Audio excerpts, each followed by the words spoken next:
الحمدللہ وکفا وسلام علی عباده الذین اصطفى اما بعد اعوذ باللہ من الشیطان الرجیم بسم اللہ الرحمن الرحیم یا ایہا الذین آمنوا اتقوا اللہ وکونوا مع الصادقین صدق اللہ العظیم۔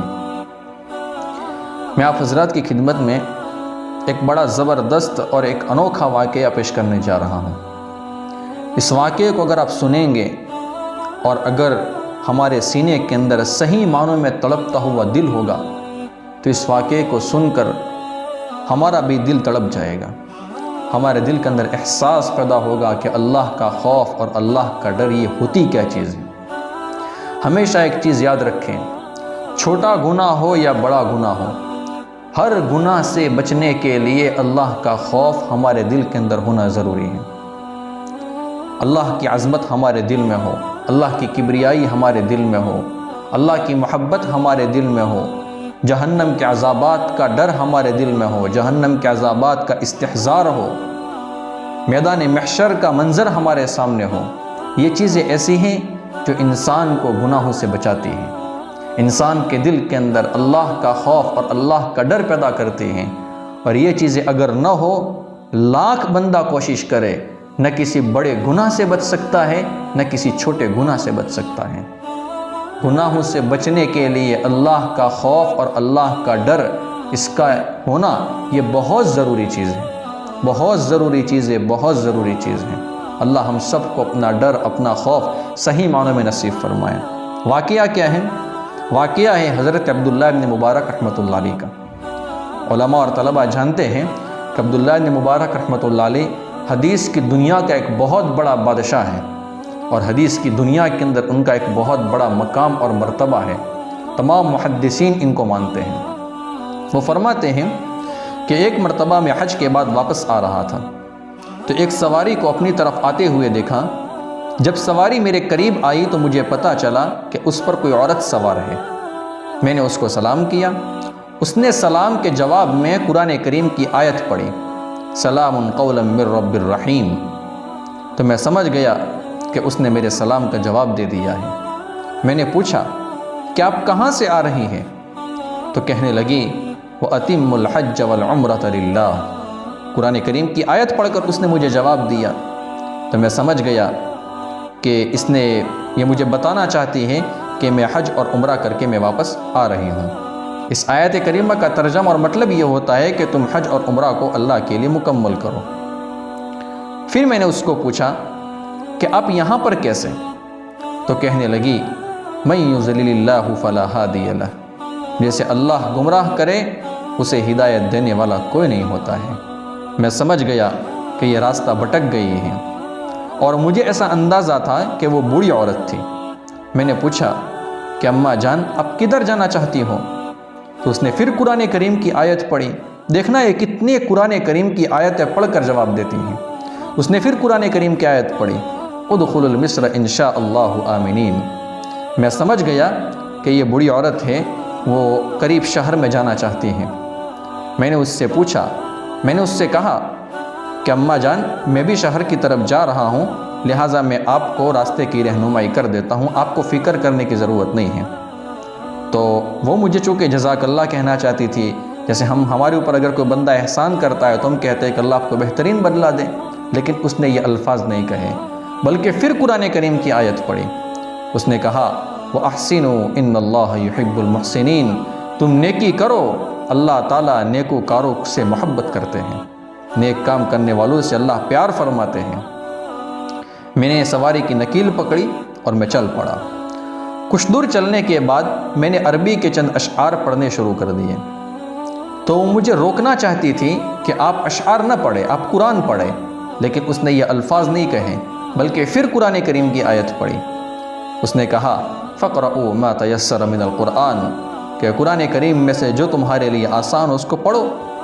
میں خاموش تو ہو گیا، مگر سوچتا رہا کہ یہ عورت کون ہے۔ تو میں نے سوچا کہ چلو اس کی کچھ گھریلو حالات میں معلوم کر لوں کہ اس کے گھر کے اندر کیا حال چال ہیں۔ تو میں نے اس سے کچھ گھریلو تفصیل پوچھی، تو وہ مجھے بتانا نہیں چاہتی تھی کہ آپ مجھے میرے گھریلو حالات نہ پوچھیں، مجھ سے نہ پوچھیں یہ حالات، لیکن اس نے یہ الفاظ نہیں کہے، بلکہ پھر قرآن کریم کی آیت پڑھی جو 7ویں پارے میں ہے۔ اس نے کہا یا ایھا الذین آمنوا لا تسألوا عن اشیاء ان تبد لکم تسؤکم، کہ مومنو تم ایسی چیزوں کے بارے میں سوال نہ کیا کرو، اگر تمہیں وہ چیزیں بتا دی جائے تو تمہیں ناگوار گزرے، تمہیں اچھا نہ لگے۔ میں سمجھ گیا کہ یہ گھریلو معاملات پر بات کرنا نہیں چاہتی ہے۔ میں چلتا رہا، شہر کے قریب آ کر میں نے اس سے پھر پوچھا کہ شہر میں آپ نے کس سے ملنا ہے؟ آپ کے کوئی رشتہ دار وغیرہ ہے جن سے آپ کو ملنا ہے؟ تو اس کو یوں کہنا چاہیے تھا کہ میری اولاد، میرے بیٹے وغیرہ موجود ہیں، لیکن اس نے یہ الفاظ نہیں کہے۔ اس نے پھر قرآن کریم کی آیت پڑھی۔ اس نے کہا المال والبنون زینت الحیات الدنیا۔ میں سمجھ گیا کہ اللہ نے اس کو مال بھی دیا ہے، اللہ نے اس کو اولاد بھی دی ہے۔ چنانچہ میں شہر میں داخل ہوا تو مجھے قافلے والے ملے جو حج کرنے کے بعد واپس آئے تھے۔ انہوں نے وہاں پر پڑاؤ ڈالا ہوا تھا، تو میں نے پوچھا کہ آپ کے بیٹوں کے نام کیا ہیں؟ اس نے کہا ابراہیم و اسماعیل و اسحاق۔ میں سمجھ گیا کہ اس کے بیٹوں کے نام ہیں، تو میں نے بلند آواز سے پکارا تو 3 بچے میرے پاس آئے جو بڑے خوبصورت تھے، بڑے علم و فضل والے، تر و تازہ چہرے والے تھے۔ وہ بھاگتے ہوئے میرے پاس آئے، وہ پریشان تھے کہ ہماری اماں جان پتہ نہیں کدھر رہ گئی، تو وہ امی کو قافلے میں تلاش کرتے پھرتے تھے۔ خیر جب آپس میں ملے تو بہت خوش ہوئے، تو میں نے سوچا کہ اب میں اپنے گھر پر جانا چاہتا ہوں۔ اس وقت اس عورت نے پھر قرآن کریم کی آیت پڑھی۔ اس نے کہا وَيُطْعِمُونَ الطَّعَامَ عَلَىٰ حُبِّهِ مِسْكِينًا وَيَتِيمًا وَأَسِيرًا، گویا کہ اس نے اپنے بچوں کو اشارہ کیا کہ جو مہمان ہے، جو بزرگ ہے، جو اللہ والے ہیں، ان کو کچھ کھلاؤ، کچھ پلاؤ ان کو۔ تو جو بچے تھے وہ کچھ پھل لے کر آئے، تو میں نے کھانے سے معذرت کر لی کہ مجھے نہیں کھانا ہے۔ تو اس نے پھر قرآن کریم کی آیت پڑھی انما نطعمکم لوجہ اللہ لا نرید منکم جزاء ولا شکورا، کہ اللہ کے بندے تو کھا لے، ہم آپ کو جو یہ کھلاتے ہیں وہ اللہ کی رضا کے لیے کھلاتے ہیں، ہمیں آپ سے کوئی بدلہ نہیں چاہیے، ہمیں آپ کا کوئی شکر نہیں چاہیے۔ حضرت عبداللہ بن مبارک رحمۃ اللہ علیہ فرماتے کہ میں بڑا حیران تھا کہ یا اللہ یہ کیا معاملہ ہے، یہ گتھی مجھ سے سلجھتی نہیں ہے، یہ عقدہ مجھ سے حل نہیں ہو رہا ہے۔ میں نے فٹافٹ کچھ پھل وغیرہ کھا لیے، اور میں نے پھر بچوں سے پوچھا کہ بیٹا مجھے ایک بات بتاؤ، یہ معاملہ کیا ہے؟ میں نے پورے راستے کے اندر آپ کی والدہ سے جب بھی میں نے بات کرنا چاہی ہے تو اس نے میرے ہر سوال کا جواب قرآن کریم کی آیت پڑھ کر دیا ہے، یہ کیا معاملہ ہے؟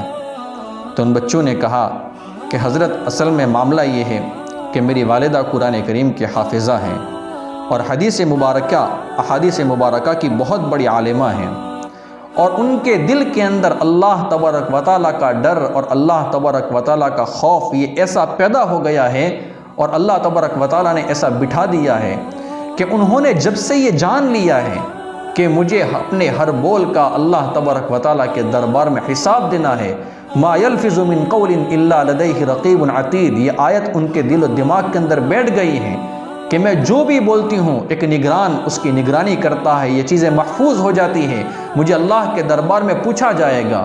جب سے ان کے دل کے اندر یہ اللہ تبارک و تعالیٰ کا ڈر اور خوف پیدا ہو گیا ہے، تب سے انہوں نے اپنی زبان سے قرآن کریم کی آیات کے علاوہ کوئی لفظ نہیں نکالا ہے۔ اس نے ایک جملہ کہا، اس سے بڑھ کر آگے سنو، اس نے کیا کہا؟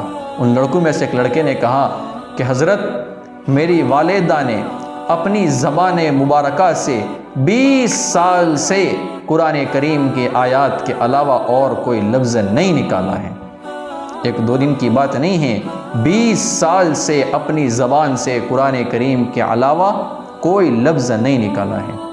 اب میرے دوستو ہم سوچیں، ہم جب حشر کے میدان میں جائیں گے اور ایسے لوگ اللہ کے دربار میں آئیں گے کہ جنہوں نے 20 سال سے اپنی زبان سے قرآن کریم کے علاوہ کوئی لفظ نہیں نکالا ہوگا، اور ان کے مقابلے میں جب میرے اور آپ کے جیسے جائیں گے کہ جن کی زبانیں گندی ہو گئی ہیں، تو پھر اللہ کے دربار میں ہمیں کتنی ندامت کا سامنا کرنا پڑے گا۔ اس سے ہمیں اللہ ہی محفوظ رکھیں۔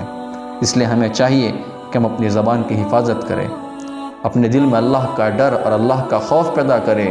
دنیا بڑی مختصر ہے اور آخرت بہت بڑی ہے، بہت بڑی ہے، بہت بڑی ہے۔